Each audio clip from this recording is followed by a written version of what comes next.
Lamberts. Oh, no. Lunch Money Lambert, Jeff Malott. Welcome to the Kayak Bass Nation. Yeah. Welcome to the Kayak Bass Nation. Kayak Bass Nation. Hey. Welcome to the Kayak Bass Nation. Welcome to the Kayak Bass Nation. Welcome to the Kayak Bass Nation, where we talk about fishing and competition. It's your boy Ox Pippin, aka Ox Fishing. Don't come over here tripping. Hey, hope you enjoy the show. Jeff Malott, Lunch Money Lambert, Lego. Hey, welcome to the Kayak Bass Nation. Kayak Bass Nation. Welcome to the Kayak Bass Nation. Kayak Bass Nation. Hey, welcome to the Kayak Bass Nation. Welcome to the Kayak Bass Nation. Welcome to the Kayak Bass Nation.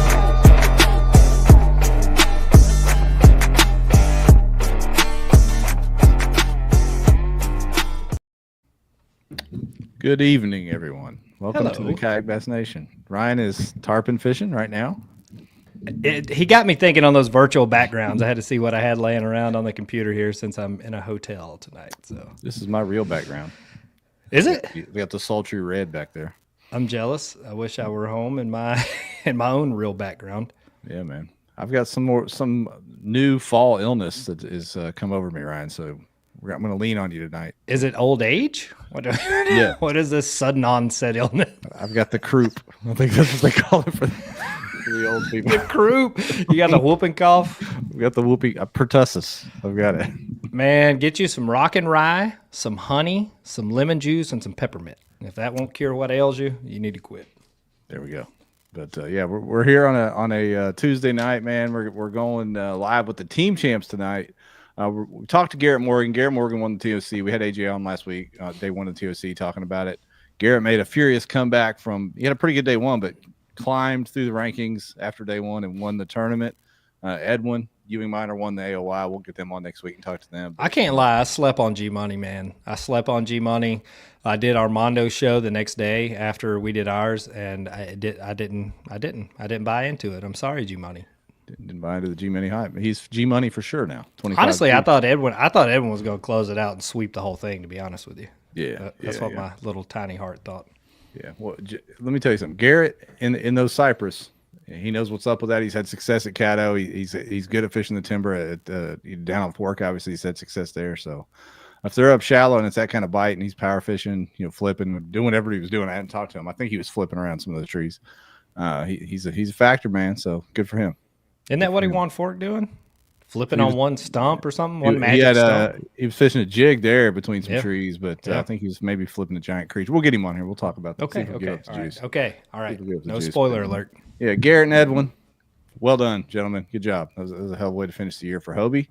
But tonight, we've been talking to these guys for a few weeks. And we wanted to get them on, but we thought we were going to have the TOC winner on. We had AJ on last week. We didn't have the spot, but this spot opened because the TOC guys are on their way home, and they were flexible enough to come in with us tonight. So we got Wyatt Hammond and Dave Hart from KBT. Tarheel Lunkers won the championship, formerly known as the KFL. It's morphed into the KBT. We had them on last year talking about how they restructured, so we're going to talk about some of that tonight. All right. Yeah.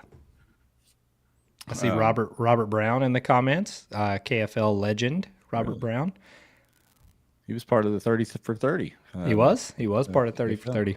Yeah. So yeah, to be honest with you, we talked about this before, Ryan. The KFL was kind of in your face with the promotion. I haven't kept up with the KBT this year because it doesn't seem. I feel like they're like getting the product right, kind of getting it fine tuned, maybe getting it ready for to launch and see how it grows going forward. So I didn't say it, Robert. You know what's in my head, but I didn't say it. All right. Don't start that in. No. So yeah, we're gonna get some info on the league and then how the championship went down and what the future holds for them. I think. All right. Yep, sounds like a plan to me, homeboy. This week, we're gonna thank our sponsors. We're gonna thank our sponsors, and we're gonna do a giveaway. Apparently, Jeff and I both were in some other world last week as we blew through that whole thing. And I was like, we didn't mention one sponsor. We didn't do one giveaway. We just got in and got out and on with our day. Yeah. None but love for you, sponsor. It was a wild week, man. It was election week. People were stressed. Things were going on. We didn't know if we were gonna like all hold hands or have a civil war. We didn't know what was going on. So give us some slack for 1 week. What's going on in the world of kayak fishing besides, I mean, TOC wrapped up. Are we pretty much done for the year? I know there's some Bass Nation Opens, some other things going down. The this weekend, the No Limits coming on for it, but that's kind of the finale for the year, huh? Yeah, that a lot of the Bass Nation state championships for those few remaining qualifying spots for the championship are on the line. This weekend and next weekend, I think. Steve-O, I saw Steve-O put up a post. I know Georgia is Arkansas this weekend too. Arkansas is this weekend on Dardanelle, famed Dardanelle. Lock up your catalytic converters, please, everyone. Ugh, man, if I never had to see that place again, it would not be too soon. Yeah, show up there. I think there's only like 20 something registered right now. It closes tomorrow, so it's a pretty good shot, pretty good odds for you. Yeah, and is it top 15% or top 10% or something? I read it earlier. Maybe three spots. So there you go. And then the No Limit on Fork is also this weekend. So in Texas, we roll out. Everyone's an hourly big bass or overall. There you go. That's got a lot of big bass potential. I feel like ain't no telling what kind of pig will get caught in that one. Yeah, it'll be good. So fishing's winding down, but it'll crank right back up before you know it. I mean, we're entering holiday season. We're entering schedule drop season. So who knows what's going to happen. Short day season is dark at 4 o'clock. Make me ready to go to bed by 8. Yeah, I do like doing the pod when it's dark outside, though. It's weird doing it when there's sunlight blasting through the. Well, it changes your lighting balance too on your background and stuff. You look like you are in a cave. Yeah, I am in a cave. Okay, all right, that's fair then. KBN Cave. That's where we're at. What are we gonna give away tonight, man? I don't know. I've got 2 sticks of gum and half a tube of chapstick. We can do some Revos for sure. Okay, we'll do that. What else? What else you want to do? We got. I don't know. I just sent 1 million emails last week on all of the outstanding product giveaways. So I'm wearing some Yak Addicts gear. You got any Yak Addict stuff laying around? I do. Let's do that. Let's give away some Yak Addict stuff. I got a closet full of stuff. Look at this Team America Yak Addict shirt. Right We'll do a Yak Addicts hat and shirt. How about that? Boom. There we go. Done. YA and Revos. Robert Brown. I'm Old selling Town Old on Town. the blocks. Are you? Selling my Old Town. I'm going to Van Hunks next year. That's the plan. I don't know what that means. That's someone off-brand. Okay. I'm just kidding. I'm not. I'm going. I'll have another Old Town. It's just time to refresh, new color, stuff like that. I'm selling my trailer too. New motor mounts and stuff. I own a truck now, so I'm getting rid of the trailer as well. Okay. All right. That's smart. Yeah. It's a very lightly used Old Town Sportsman 120 PDL. If you'd like it. How many miles it got on it? Like 4? Not very many. I only fished like 4 tournaments in the last year, so not very many. So there you go. Anyone in the region? I might have the trailer sold tomorrow. Somebody's coming to get it. But if you want the boat, might even I'm have looking a for a Newport good single wide around my neck of the woods. Yeah. You got anybody? Okay. All right. There we go. We're making deals. It's KBN Classifieds. That's what we get going. $20 and a McChicken. Yeah, I mean that's a fair offer. I feel like. If you just said chicken Big Mac, I'd have been down, but not a McChicken. Man, if they come out, do they have like a Big Mac fish fillet sandwich or something? That'd be it right there. Insane. Let's shout out these sponsors, man, and then we'll get these boys in here and talk a little KBT. What you think? Let's do it. All right. So y'all know the show's presented by Eco Fishing, ecofishingshop.com. We just had the big Bass 250 there. Ryan risked his life. My truck's still up there. If anybody's in the neighborhood. I'll be back probably next month to pick that up at this rate. Yeah, I saw Lance Burris made a post that Eco is now an official bona fide dealer with that new XTR. So they literally have every brand that I'm interested in checking that out. That looks like a cool platform. It looks super stable, easy to rig. I'm interested in seeing one of those in person. Yeah, I tell you what I like that they have is that big inflatable Newport deal they had at the weigh-in for the 250. It was like an inflatable with the Newport on the back. I mean, ultra rigged out. It's not the same brand that those fellas use on the Susky, but it looked kind of like that. I'm nervous. Osprey, I think, is that one? Yeah, that's right. I'm nervous about inflatables, man. I do a lot of stupid stuff throughout the day, and plastic can hold up to it, but I'm afraid I would have that inflatable looking like Swiss cheese, probably. Yeah, scary, especially on some of these stump-ridden lakes and stick-ups Yeah. and everything else. Definitely yeah, test and it a just the little. way I live. Like I'd find a fence post or something out there, I'm sure. Forget your pump. Who knows what would happen? But yeah, I keep that pump on me, boy. Yeah, Don't worry the little about that. Don't leave home without it. But y'all, if you need literally any of the reputable brands out there, if you're looking for a fishing kayak, Eco Fishing Shop's got you. If you're looking for a certain color and your local spot doesn't have it, they'll drop it right at your front door. So get with them and they'll get you hooked up. Yep. Western Son Vodka out of Pilot Point, Texas. Loving Western Sun. I think I'm gonna drink some with some honey or something. Is that what you said, Ryan? Honey, lemon juice, and peppermint. All right, with a little bit of Western Sun in there. Thank me later. All right. So Western Son Vodka, find them at your local dealers. You can get on Western Sun's website, westernsundistillery.com, and look up where the closest dealer is for you. I know they're on Drizzly. If you have that app where you live, I don't have it here yet, but they'll deliver it. It's like DoorDash for vodka. Bring it right to your house. You never heard of that? No, Drizzly. We Drizzly. ain't got no Drizzly bears out in We Jasper. don't have boy. it here either, man. We don't have it here either. But I can't even get DoorDash to act right. They turned around in my front yard. The DoorDash driver drove his Buick through my front yard to set my food out on the front porch the other night, and then got stuck between the tree and my front porch trying to drive back out of my front yard. Amazing. We do the Walmart order, and we had a whole wrong order of like I ordered all this healthy food and got donut holes and Coke. It's a sign, baby. It's a sign. So I'm gonna call the Waltons and tell them what's up. But yeah, Western Son Vodka, hit them up, find that at your local dealer, and then Pro Guide Lithium. If you're motoring up this year, I mean every series now, I don't know of any that don't allow the motors. If you need power for your motor, your graphs, you got 3 screens, double motors, whatever you got, you're gonna need good batteries. So get Pro Guide.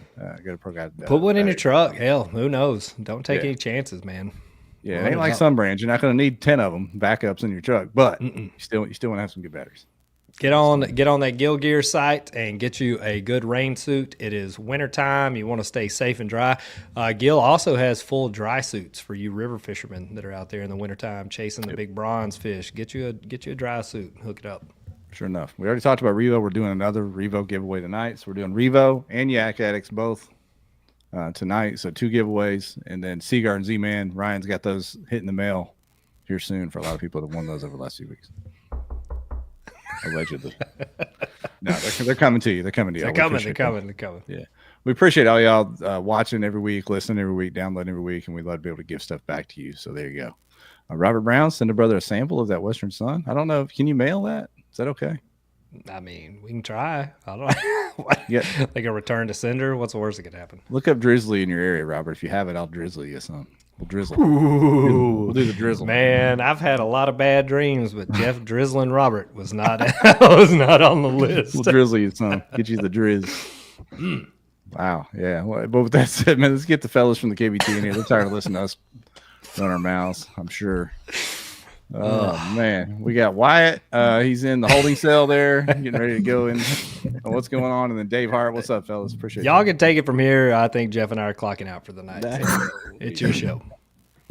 I'm all cashed out. I mean, I can't. I had FOMO of your tarpon though, but you ain't got Prospector Bob. I got Prospector Bob hanging out with me. Oh, I can't. I I don't know what to do with my hands. There you go. All right. Oh boy. We're just gonna interrogate Wyatt. I think a lot of people want to know how he. Yeah, whacked. so Wyatt smashed him, it seems, pretty well. And y'all were on Caddo, is that correct? We were on Caddo, yeah. In hindsight, we made that decision as a league like early in the season, and I kind of, my personal opinion, I was like, do we really want to go there right after Bass? Yeah. I didn't really care at that point. I was like, if we make it, great, we'll figure it out. But yeah, I mean, it was fine. I mean, we get into it later, but obviously, like a lot of, we knew, what Jody and Abby did on Caddo, and some of those areas. We got in the right areas, but they weren't in play anymore. They got beat up, hammered. But we found our own fish, and that's the tricky part about Caddo, though. I mean, there's 8 million trees, but some of those hot spots, and you see it through pre-fishing, like the week of the big tournaments. Man, you'll go in there and they'll eat anything that hits the water, and then 3 days later, you can't buy a bite in there. I mean, they're especially if they're. To me, I think if there's boat tournaments in the area, we've had a couple that. Yeah. The boat tournaments did their thing. Yeah. Had a couple tough ones we did over there at Caddo. Yeah. Stump got him. Stump got him. For letdown. There he is. There's Oh, back. are you back? Maybe. Yep. Hell, I didn't know I left. Yeah, I thought I've been here the whole time. We've had a couple tough ones at Caddo. Then it went like Max Headroom frozen there for a second. Oh, perfect. I like that. Yeah, but yeah, I mean, Caddo, it can be like that. It can be hit or miss, but when it's on, it's legendary. It's hard to keep up with it on any other lake. So, and I can imagine fishing it in this format where you have the resources of a team to attack it, right? Totally different. Yeah, I mean, I was telling somebody yesterday, I was like, dude, if I went out as a solo guy and even had a whole week, like I could have missed on everything. And the difference, for our championship event, just to have guys enjoy it some more, we went to a 2-day, number one, and then we went to 6 anglers. So we actually had 6 guys out pre-fishing. I mean, we saw everything from the river up in Uncertain to Oil City to you name it. We saw the whole place. And y'all just all collectively decided to let Wyatt catch all the fish? That was kind of the plan. We should have stayed home. We could have gone to Dallas for a couple days. I don't know. Could have gone to Dallas. I mean, might as well just run on out there. Something could have gone to Fork. Well, yeah, but no, I mean, honestly, like we all were on fish all week. What we knew the caliber was in a certain couple areas of the lake, and then I won't spoil it for later. But yeah, I mean, we knew Wyatt was on something good. We had no idea how good it was until the first day of the tournament, and we were shocked, speechless. I mean, unbelievable. So Wyatt, tell us about your tournament. I mean, how many days of practice did you have? Did you know when you stumbled on that area, like, oh shit, like I found it, or was this kind of more of a little luck of the draw process on tournament day? So it was highs and lows for the weeks. I got there on Sunday. I got there day before the rest of the guys did. And I didn't find too much on Sunday. On Monday, it was like 5 o'clock in the afternoon whenever I found those fish there, and like I knew that they were I sat there and swung on them because I knew it was a couple days before tournament. Like everything I swung on was 19 plus. Like I think the smallest fish I caught 7 or 8. Smallest one was like 18 and a half, 18 and a quarter, something like that. But everything was 19, 19 and a half, 19 3/4, and I just kind of left it alone, stayed near it, and the rest of the week, like I went through it 2 days before the tournament and just shaking fish off, and I had 5-pounder just schooling on baits, like I'm reeling lures back in. There's multiple 4 and 5 pounders trying to eat it as I'm reeling it in. Well, that's not bad. That's a fair practice, I guess. So did you fish anywhere else? Did you have a good B spot or anything going into the tournament? I mean, I found some fish on trees. I mean, it was bluegill bed pattern is pretty much what it was, and I ran around the whole lake and found bluegill beds everywhere from like 6 foot of water, 4 foot of water, 2 foot of water, and just I had a couple other areas with bluegill beds, but I think some of the other teams had found them as well. So I'd have been sharing fish with them if I had gone to those. Well, it sounds like you made the right call on that one for sure. What happened on day one? Lead us into the tournament here. Oh, well, all it was is it's just a bluegill bed at the mouth of a ditch leading out of one of the back pockets, and I'll say whenever I pulled up first thing in the morning, I was sitting there for about 5 minutes just listening to them just knock bluegill out of the water, just 4 and 5 pounder, just knock bluegill out of the water. And once the lines in started, it was like 10 minutes. First fish was 20 and a half off that point, just throwing a frog across it. And then I went down about 50 yards and caught 21 and a quarter off of it. I was like, this is going to be something. This is going to be something. And I picked up like a 17, 14 and a half and stuff in between that. And it was like the first 45 minutes I had 5 fish. And it was like, I was already thinking like, it's an awesome day. Like I caught 20, I caught 21 and a half. Like it's awesome. Yeah. You can't really go down after that. Yeah. Like it kept going. I was like, I set the hook on another 21 and a quarter and set the hook on another 21 and a quarter. And I set the hook on 23. And I was like, and mind you, in practice, like before Thursday, like we had a weather change on Thursday, and I think in the afternoon, Wyatt caught a 22. Dontrell Sullivan lost a giant on a frog. Rick Morse lost a giant. And I don't know if it's like we figured out key areas and baits. We did some bait, technique switches, but I think the weather change happened, and because before that, from Sunday or actually Saturday to Wednesday, I think we had 3 20s as a team. So we thought we were on 18s and we get some kickers, great, but had no idea. And then again, Mr. 21 and a quarter, 21 and a quarter, 21 and a quarter, 21 and a quarter. And they were all on a frog. Good bit of them. That's crazy. I mean, for me, it's hard to bet a tournament day on a frog anyway, because I feel like I have so many heartbreaks on a frog. I've seen that thing flying back at me so many times. It's hard for me to bet a tournament on a frog, but when they're eating it like that, I'd say that was the right call. I pulled out a brand new one that I'd never thrown. It was one of the Spro types of Spro frogs. I'd never thrown it before. And the first fish I tried to swing on in practice, it came off, and I was like, I don't know if I want to throw this in the tournament. Didn't lose another fish the rest of the time on it. Oh, that's good. That worked out. Yeah. Did you have to sharpen those hooks up a couple times, No. or how'd that go for you? You just kept rolling with it. Yeah, I was playing with it the other day. They're still sharp as anything. Shout out to Spro. Look at him. Oh yeah. May have a couple more on the way from Tackle Warehouse tomorrow. Yeah.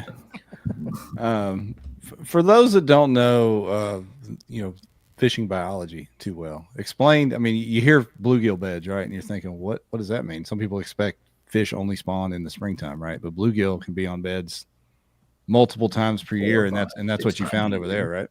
Yeah, I'd say I want to say they spawn like 3 or 4 times a year, especially if it's warm out. And so you're going around the lake, and there's you see the little divots. It looks like, I don't know, just looks like a whole bunch of little divots, and divots on the bottom on your side scan. And some of them have fish on them, some of them don't. Some of them are new, some of them are old, and you can see the bluegill sitting inside the beds on the good ones.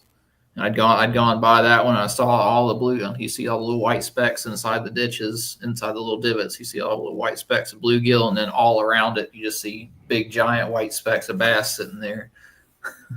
Just waiting on one. Not all bluegill beds. Yeah, not all beds are created equal either. Because we found them up in Old City, I think Wednesday. I mean, everywhere, and there was bass on them, but I think 17 was a big. I mean, you catch all the 15, 16s in the world you wanted to, but. I to this day, I still will never probably know why the area he found had the giants and other places didn't. But yeah, some were void, some had half full of bass, some were tons of little ones, and then the mega wad that Wyatt found. I'm trying to think if we've seen a Caddo event won with a frog, and anybody can correct me if I'm wrong. I don't think we have. We've seen Rolando with a jerk bait out there live scoping them that year. We've seen spinner baits, chatter baits, obviously Cinco's always a big player out there, I feel like. But the frog is a little different, I think. Different. Well, and trees really, obviously Wyatt not at all. In practice you were catching them on trees here and there. And I know the other guys on the team, I would say 2 of us were fishing trees pretty heavily. Rick Morris had 3 good ones over the 2 days. I think one was a Texas rig, one was chatterbait. We were getting them on chatterbait a little bit, but day 1 for me was frog, except I suck at it. That's why I didn't put the numbers up. I even have a picture day 2, tournament was well over. We got a bowfin. It's or grundle, whatever, 2 foot from me. I'm like, I just want to catch you. And I gave it all the time in the world. Yeah, didn't get a hook in it. I don't know. I just suck at it. I'm gonna give away all my frogs. I hate it, but yeah. So how did day two play out? Was it as dramatic of a beating as day 1 was? You want me to take that? Not as many big fish. And before you get into that day 2, it's a cumulative team total over, not a combined day 2 plus day 1, right? It's just a cumulative total. Is that how it works? Correct. Yeah. 20 best fish over the 2 days. And, for me, it was such a weird feeling, after the first day, because you knew it was in the bag. We all had our emotional releases, and it'd take a miracle for somebody to catch up to that. I mean, they were 50 inches behind, I think, something like that, for 20 fish. And so we're sitting there and I challenged the guys Thursday night, because what's the target going to be? 360, 380, 385. 385 was Wyatt's, and even what he knew he was on, and he rightfully so, because like I said, the 20s hadn't showed up, and I said, well, guys, if the weather change happened, we've made some adjustments. Wyatt, if you're on what you think you're on, is 400 out of the realm of possibility. Obviously, thinking after 2 days, and to have 402 and a quarter day one. I mean, what do you do with that? It's like you go to day two, you're calling 18 and a quarters, you're 50 inches ahead, and you hate it for the other guys. I mean, Motor City, team that won the North region, came down 18 hours. Southwest, I mean, most of those guys still traveled 5-6 hours. So anyways, it was just a weird place to be in going into day two. Knowing Wyatt, who won the tournament himself, yeah, beast.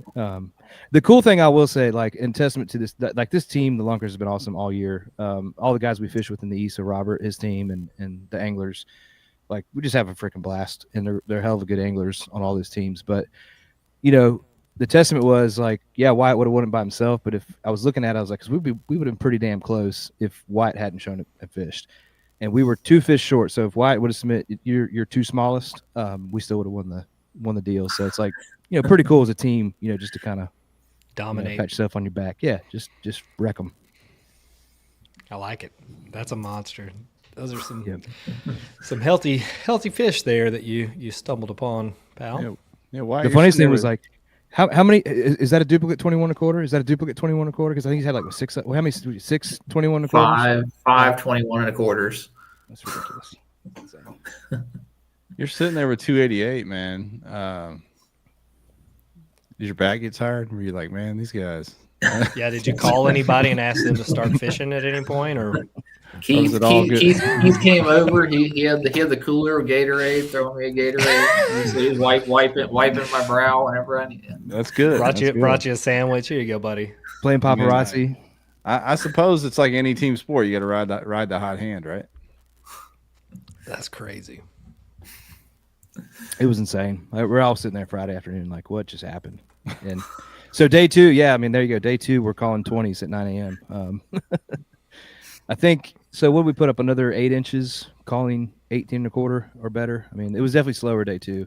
I don't know why. I mean, some of it was pressure, but probably because you're trying to call adult-sized fish too. It's a little more difficult even still, when you get up in that range. Like the weather had stayed pretty constant, at least in my mind, and I mean there was a quarter as many bluegill blowups and frog blowups that I heard in my area that I heard day one. So I think something changed, but they might have caught on to Wyatt catching 100 fish on day one on a frog. Like, all right, guys, let's quit eating the frog for a minute. Yeah, and I threw that leaderboard up there, and you see, I think that's Arlie Milton. I don't know what K McGee. I don't know what his first name is, but they have zeros on there. But I'll tell you what his name is. Keith. His name's Keith. Oh, he's in the comments. Keith Player. Sorry, Keith. Respect to you, Keith. It shows zeros, but I'm certain they caught a bunch of fish. They just couldn't go above the coal size. Right? Yeah, so Arlie actually caught the second most fish of anybody in the tournament. Just didn't have quite the size, but he caught 29 scorables, I think, over 2 days. So that's part of the team thing. It's like, okay, you go in, you don't know what's going to happen tournament day. You got to have a guy that's going to get numbers. You got to have a guy that's going to be on a big fish pattern only. You're going to have a guy that's doing this, do that, area thing, all that stuff. So, yeah, Keith, poor Keith. Keith had a hell of a week. He's look him up. He just posted the videos. He smashed stumps all week and limped into the finish line, but he caught a couple fish, both days. We just got to the point we weren't submitting anything that would call. So that makes sense. So, different than a regular tournament. Don't look at that and think they actually zeroed. They just, 2020s. It's hard to throw your fish in there, right? So what does one take home for winning the championship? So this year, keep in mind, our structure, which we get into the league stuff. It's like I want to ease into the. We'll ease into it, yeah. So for us, I can kind of speak to the Lunkers realm. So we were fortunate enough to our operations were all sponsor based. So our travel, all of our VRBOs and all that stuff was taken care of. So and we may throughout the season we make a little bit of payouts for the weekly events. Again, minimal travel. Especially in our region, we're traveling 4 hours at most. So we would get whoever won the weekly events in the regular season would get $300, just help with gas money, help with future stuff, whatever. At the end of it, all said and done, I think it was like a little over $8,000 for the team. So nothing crazy, but improvement from last year for sure. We're talking again, like you said, we want to build the product, make sure everything is squared away. We're going to increase the buy-ins next year a little more. We already got some teams coming on that we know of to expand. So we were 10 teams this year. I think we lost a couple from last year. We gained a couple to the net. I think, we're right at 10 teams. I think I've heard 6 or 7 more coming on next year, mostly Georgia, Florida. So anyways, to answer your question, it was about $8,000, but the experience, the trip, all that stuff was paid for. So That's awesome. at least for us. So with the teams, what does it cost to buy in to KBT? Like what is the structure? What's the process? I assume there's some sort of like approval process or something as new teams want to sign up. Yes, we kind of. A lot of it's structured from the KFL days, which, as you know, is kind of like the owner mentality after the NFL product or whatever. So we kind of trying to get away from that. Just call it captains, owners, like. And again, we like the ideal situation is teams can come on board and they're sponsor backed, local sponsors, non-endemics. That's, but we have teams that aren't, like they're out of their own pocket. Next year, I think we're going to go to 2,500 as the buy-in for a team. Again, just to slowly, we don't get too big for our britches. Cause we kind of toyed with, we heard like this year, I think it was 1,400 or 1,500. And we had heard from some of the teams that were in KFL that want to get attracted back with that higher pay in, maybe like the $4,000 or $5,000 for a team that may push out some guys. So we're trying to find that happy medium until we can get some of our founding teams to kind of step it up on the sponsor stuff. Don't get too big too fast. Yeah, honestly, you talk to these guys, it's not about the money for us. Like that's what the local trails and the solo national trails are for. Like it's totally different, reward, return on investment, if you will. But that's the plan. The two things we're going to do next year is increase to 2,500, and then we're talking about going back to just 5 regular season events. And so, when you're looking at travel, like if you do a house for 4 guys, the net, you're probably looking at saving $2 or $3,000 just going down to 5, and so that'll help out a little bit, paying out first and second for the regions. So, trying to figure out what makes the most sense for everybody, because again, we've kind of got this wide spectrum of how teams are operating. And how, like with the schedule structure, so if you have 5 matches or whatever, tell us kind of what that looks like. So the way we operate is by region. So each region can do it how they want. I'll just talk this past year, like the Southwest guys. So like Arkansas, Alabama, Southwest Hurricanes, Brad Case and those guys, they chose destination lakes, and they just agreed. Some of them were in conjunction with bigger events. Some of them weren't.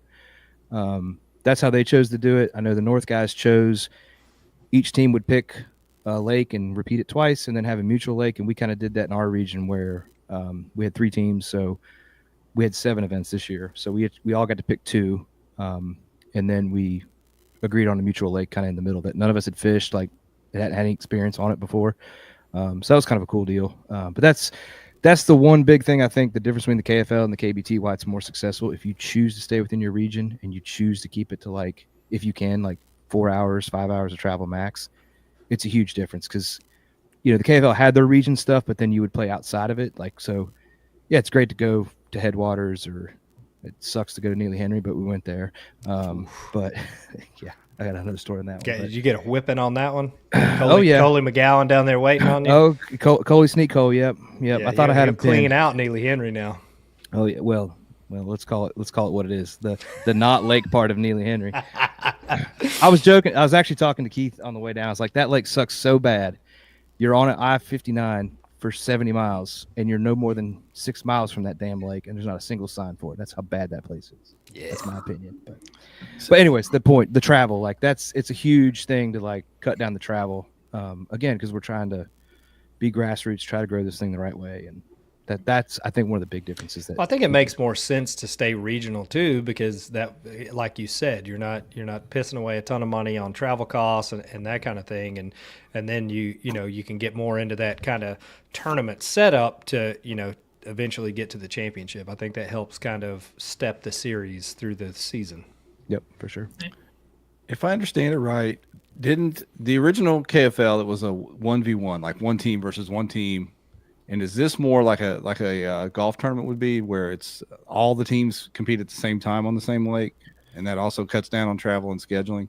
It does, yeah. So Wyatt, you can chime in your experience. I'm doing all the talking, but I know year 1 of KBT, there were still some guys that chose home bodies, like because we just weren't ready. We had to kind of throw it together last minute.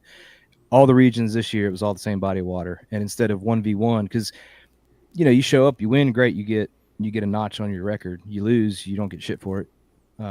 But in this case, like you're going for points. So even if you finish third, you get some points that accrue towards the end of the year. And if you show up, you get paid a little bit. So that's how it works. Same body of water, all 3 or 4 teams. That's one thing we have to figure out as we expand. Like I think the cap probably needs to be like 5 teams per region, just so you don't overload. Like, for us, we like to hit the municipal lakes from time to time. So it gets a little crowded if you get more than 5 teams, but yeah, end up like a regular tournament with 50 people on the water, right? Yep, for sure. We've got some questions piling in, right? Before we get to the questions, let me show this real quick. You guys had me curious, and now I've got to show it. Oh my gosh, Keith! I can't wait. Keith's incident. So, this is good. I went and found it. So I've always wondered what happens when those bow mounts hit something. So we're back. That's what happens. The good news, at least he wasn't standing up. Yeah, we'll watch the full. We've seen that happen before. The bad news, no other better place than uncertain Texas to make that happen. That's the truth. We limped along. We tried. My gosh. God. So did that pull like the brass inserts out of the hull? Yeah, I think the second time. That's the second one. Yeah, the first one.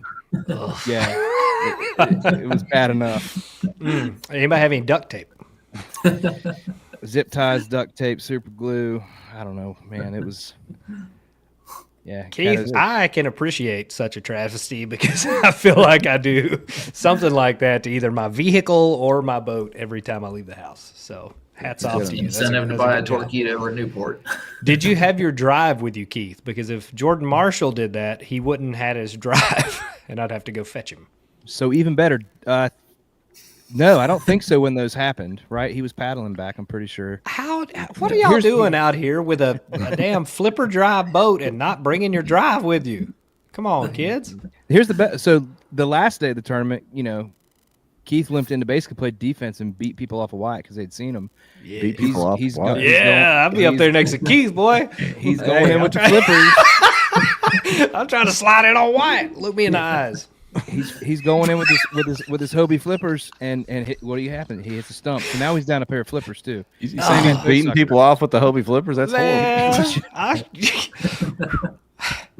Sorry. Oh my gosh. All right. It's the NyQuil talking. I guess I can't. I might have to get out. I don't even know how much cash I got on me. There weren't enough beers at the lighthouse from 14. There's always enough beers at the lighthouse. That's one thing I ain't ever ran out of at the lighthouse. I ran out of dignity, money, never beers. That place is a gem. We about got in a fight with a biker gang down there last time when we brought Jeff out for his 2 hours in the wild. Yeah. That's right. I stayed out till like 11 o'clock that night. I think it was crazy. Yeah, it was wild. we had a ripping up in there. Yeah, it was good times. Good times. We got some questions coming in, right? Let me get some of these. Okay, all right, fine. Let me get some of these. Todd Patrick, KFL legend. Todd Patrick. I thought you were about to put up the comment he just posted. I was like, all right, now, okay. What was y'all's regular season record, or how did the regular season scoring work towards the championship? So points based, if you fish a regular season event, first place is 100 points, 75, 50, 25, down that way. And you accrue points throughout the season. If there's a tie break, it's total inches, which actually the privateers got us last year. We tied with them last year. Right. So now, the East dominating the championships. But so for our record, we had, we finished second the first 2, went to Sandy River and won. Sucked it up on Roanoke Rapids, third place, and then Chickahominy River first, Sharon Harris first, and second at Lake Mac. So pretty dominating. I think you made up half of those bodies of water. I don't think those are real bodies. Oh, they're all gems. All gems. Let's leave it that way. Roanoke horse knuckle out there. You can have that one. You can have that. We have one. our fact checkers checking things on. God, if we had fact checkers on this show, woof. We go downhill fast. Matt Boyd on YouTube asks, how big can these teams get? Is it usually 2 people per team? Why, you know the answer to that. You can take that one. Yeah, so we have 10 people on the roster right now. For the regular season tournaments, we field 4. You field four team members, and then for the championship, we fielded 6. Here we go. It's 10 bass for a regular season, obviously. One day, 10 bass. Another question from Matt Boyd on YouTube. What makes Caddo different from the other lakes in Louisiana? I don't know if you guys can answer that. I'm sure they're all pretty similar, but Caddo's just got that rep for having tournaments. It's larger than a lot of the small lakes in Louisiana, right? A lot more fish live in there, I think. Yeah. That really love a frog, apparently. I will say, so, well, one thing, I mean, it's funny because you're talking about the trees. Like, the trees didn't play a ton for us a little bit, but why I think you experience this too. Like, talk about the cypress trees and how they differ from stumps. Yeah, Keith, stumps. Yeah, lots of stumps. But like the cypress trees are different than the ones we have out east as far as the knees go. You can talk about everything out here has knees, has roots, has root balls. So you can fish 20 feet away from a cypress tree and you're still in the roots of the cypress tree around here. At Caddo, it's literally just it's a tree. There's nothing else around it. I'm gonna drop you some pins on some big old cypress trees down there. You can get your bait hung up 20 yards off the base of them things. I'll tell you, I've never been to such a diverse place that's one body of water. I mean, seeing the river, seeing the uncertain area, Keith saw the stumps down southeast side, but Oil City, man, that's like a whole new like zombie apocalypse with the oil rigs, and I mean, there's fish everywhere. Vegetation's different up there. Cypress are actually tighter and smaller up that way. I haven't ever been up there myself. It's wild, man. My adventures down there.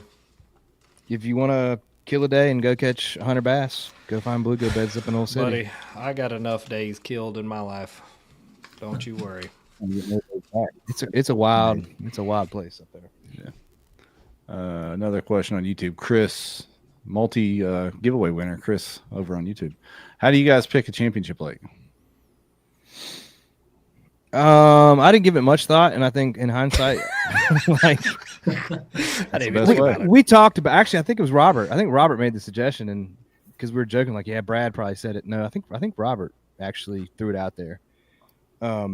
Sounds like I think for us, we were like, whatever, but to have us drive 15 hours, North guys drive 18 hours, and the other guys drive 4, I was like, this ain't really fair. But I think we're going to bring it back east next year. We're talking some options. For me personally, like I'd love to hit places a little under the radar. Like, why does it have to be a Chick? Why does it have to be Gunnersville? Why does it have to be Lake St. Clair? Reelfoot. Threw that out there. Go back St. to Clair's Reelfoot. been mentioned before. We can do some under the radar ones, maybe. Okay. Mix it up. We're kind of thinking next year we'll do where we can get smallies and largies in the same place. Yeah, that'd be fun. I guess if you're putting 6 people per team, 3 teams in the championship, that's only 18 guys on the water. So it really opens up. You can go to a much smaller body of water as well. Yeah. And not worry about it. You can pick all the little secret bodies of water that don't get, you don't have to pick Gunnersville or anything huge. You can pick all these little tiny regional lakes that full of 24 inchers. Yeah, and probably don't get the pressure that a lot of, especially anything on the Tennessee River chain gets, because it's getting beat all day, every day. Yeah. Let me ask you guys this, because this is one of the things that KFL tried to do, KBT still trying to do it, and it's one of those things that I think is going to take kayak fishing in general, all the series, to the next level, and that is the streaming aspect. You guys try to get some live streaming, get some coverage out of the boats. I know it's tough, signal in some of these places, phones, but Fluke Master pulled something off during his championship event, or his event that he was in. Where was that at, Ryan? I forget where he was at. Occupy Mars on Bistano. On Bistano. We just won on Bistano with Starlink. So have you guys looked into that as a possibility to upgrade streaming capabilities for KBT? I would love to have Elon write us a check or send us a couple Starlinks. But no, I mean, expensive. It's not that. Yeah, no, it's not too bad. I think because you got to take what's feasible. Is it feasible for every single person, every single team to get it? No, probably not every team to get one. But we could have a couple that float around. Just pass them around. Because the other thing that's cool about this year, what we did is we kind of had a flexible schedule. So it wasn't like every team in every region was fishing every weekend. We kind of split it up. If there was overlap, great. We did the live stream thing. I mean, cell phones for the most part suck. Guys trying to get it to do it. Like, we had our regular guys that made the commitment. Some of the teams tried to do their own thing and had success with like they're just like family and fan base. It's just for me, it's like the hurdle is the consolidation of a brand, the consolidation of a script, a program. What are the cues? What are the questions? I don't want to sit and watch some guy, throw something, not catch anything all day. You got to have that figured out. So I think really the production piece is what needs to improve. Yeah, Agreed. And I think that's something KBT did really well as far as having the content and having announcers and trying to cover stuff. But when you're just watching crotch shots of dudes not catching fish all day, what do you talk about? Like it's hard enough for us to do this for an hour every week to find enough stuff to talk about, much less, staring at some guy's zipper all day long.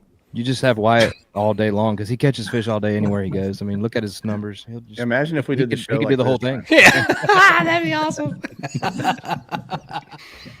Yes, So we're doing we need that to work next on week. that. We need to work on the camera angles, boys and girls. Crazy out there. Over the shoulder. Wow. Over the shoulder. Maybe, and I've said this for other series as well. Have you guys considered like a repository of clips and videos where you can make A suppository? repository, right? I'd watch that. Post production, a 30-minute, 20-minute, 15-minute recap of the weekend, where somebody announced, didn't announce it, but like a post game show. In other words, Yeah, we had grand plans for the beginning of this year. Let's get B-roll. Let's get catches. Everybody's got to submit that stuff. And again, at the end of the day, time. Like, we just got to find the right people to do it. We had guys capture stuff, great stuff. Again, just goes for me. It goes back to consolidation. Hire some college intern kid and have him just go through Dropbox and Fiverr. snatch some clips. Elon University, a mile away. I've talked to him. We're gonna slowly working on that. There you go. I know we're sitting here with throwing you at random ideas. I know you guys have already talked about this stuff. I think you guys are doing it the right way, man. I like how you're refining the product, refining the schedule, refining how the competition works, the rules, not just overblowing it out the gate. It's making it more legit. I think that's what kind of kicked KFL in the knee from the beginning. Is it came out like it was already a finished product, like it was already established, like, oh yeah, this is it. And then like you have to grow, number one, the product to make people want to watch or to buy in or to follow. You have to have that, number one.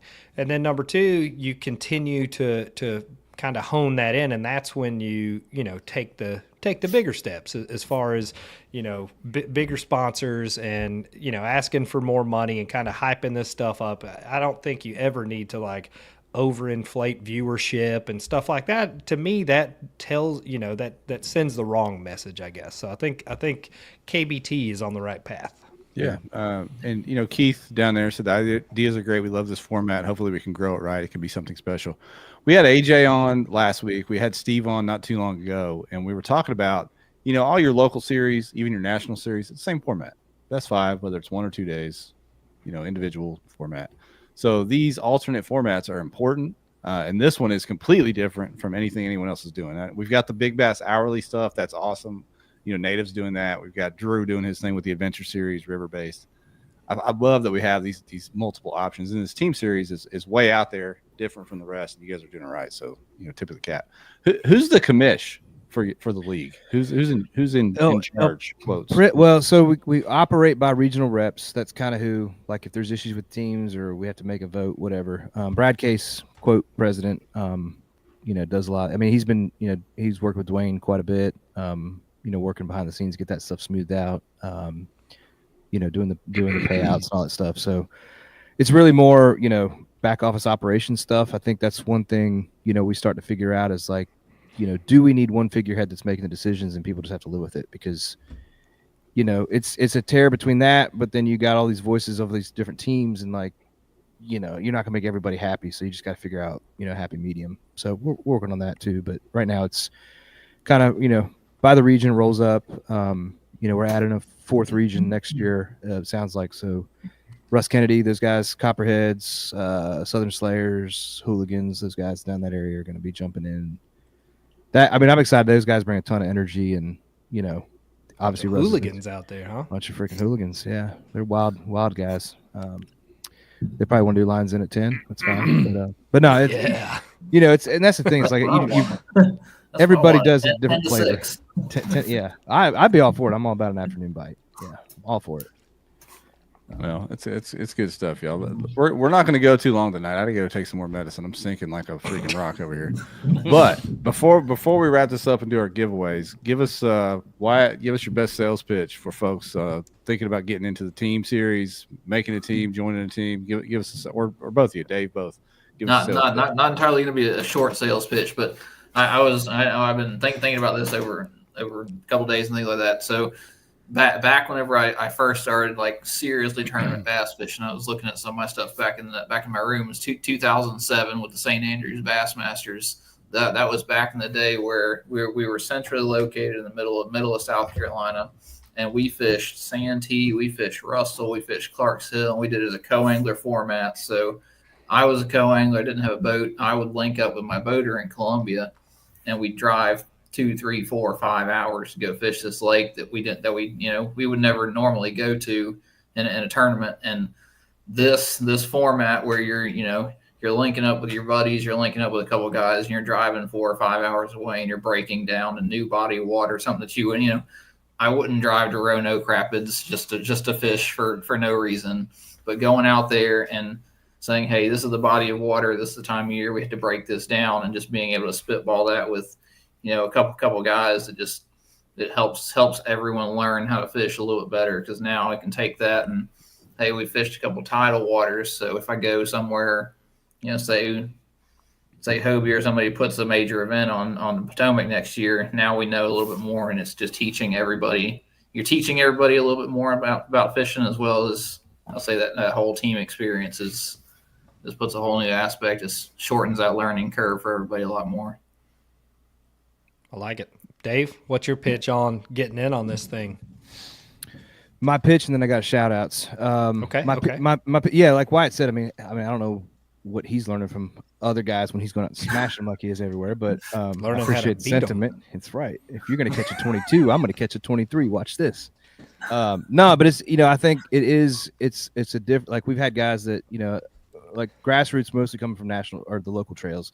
Got some guys that do the nationals when they can and have been successful, but when you farm it out, like these guys just, they're used to winning a solo event. It's like, pump my chest. But like when you have that team aspect, I think it brings back your childhood little league, your high school JV football team. Like you're in it for one another, and the reward's different than, just the monetary. Like just, I mean, the hellacious week Keith had, he can still sit back and laugh about it. A couple guys maybe only contributed 1 or 2 fish that counted, but we can still go back and say, man, we were part of this guy that smashed him with like 108 on day 1, 104. Yeah, Rick Lake Study, dividing it up. I mean, because you can go solo and miss something on a body of water, and just another pocket over, somebody seeing something totally different. Whether it's the type of vegetation, the trees look a little different. There's dollar pads, there's not dollar pads. Whatever it is, it's just you feed off of one another.